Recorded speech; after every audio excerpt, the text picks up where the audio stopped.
ಎಲ್ರಿಗೂ ಶರಣ್ರಿಪ. Welcome to Kannadathi in London. Please subscribe my YouTube channel.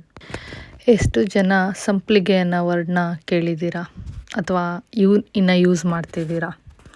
ಸಂಪ್ಲಿಗೆ ಅಂದರೆ ದೋಸೆ ಹಿಟ್ಟಿಗೆ ನಮ್ಮ ಹಾಸನ ಕಡೆ ಸಂಪ್ಲಿಗೆ ಅಂತ ಕರೀತಾರೆ.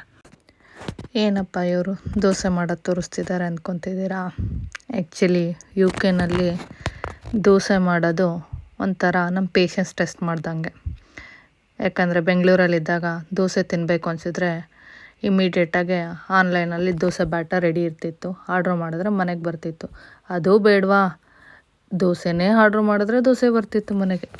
ಆದರೆ ಇಲ್ಲಿ ದೋಸೆ ಹಿಟ್ಟು ಸಿಗಲ್ಲ, ರೆಡಿಮೇಡ್ ದೋಸೆನೂ ಸಿಗಲ್ಲ. ಸೊ ಆಪ್ಷನ್ ಇಲ್ಲದೆ ಮನೆಯಲ್ಲೇ ಹಿಟ್ಟು ಮಾಡ್ಕೊಬೇಕು. ಬಟ್ ಈ ಹಿಟ್ಟು ಮಾಡ್ಕೊಳ್ಳೋ ಸಾಹಸ ಇದೆಯಲ್ಲ, ಅದು ನಮ್ಮ ಪೇಷನ್ಸ್ ಏನು ಕಮ್ಮಿ ಟೆಸ್ಟ್ ಮಾಡಲ್ಲ. ಯಾಕಂದರೆ ಇಂಡಿಯಾದಲ್ಲಿದ್ದಾಗ ಬೆಳಗ್ಗೆ ಅಕ್ಕಿ ನೆನೆಸಿದ್ರೆ ಸಂಜೆ ರುಬ್ಬಿಟ್ರೆ next day morning dosa ready ಆಗ್ತಿತ್ತು. ಆದರೆ ಇಲ್ಲಿ 2 ದಿವಸ ಮುಂಚೆ ಹಿಟ್ಟು ಮಾಡಿ ಫರ್ಮೆಂಟೇಷನ್ಗೆ ಇಡಬೇಕು.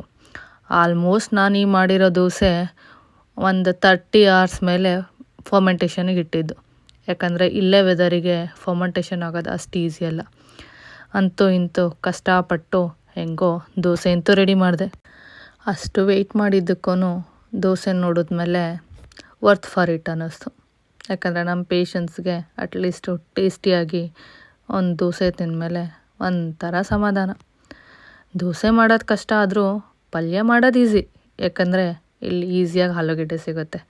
ಯಾವ ತರಕಾರಿ ಸಿಗಲಿಲ್ಲ ಅಂದರೂ UK ಚೆನ್ನಾಗಿ ಸಿಗೋದು ಅಂದರೆ ಆಲೂಗೆಡ್ಡೆ.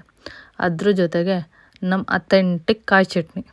ಸೊ ದೋಸೆ, ಆಲೂಗೆಡ್ಡೆ ಪಲ್ಯ, ಕಾಯಿ ಚಟ್ನಿ ಹೆಂಗಿದೆ ಕಾಂಬಿನೇಷನ್ ನೀವು ಹೇಳಿ.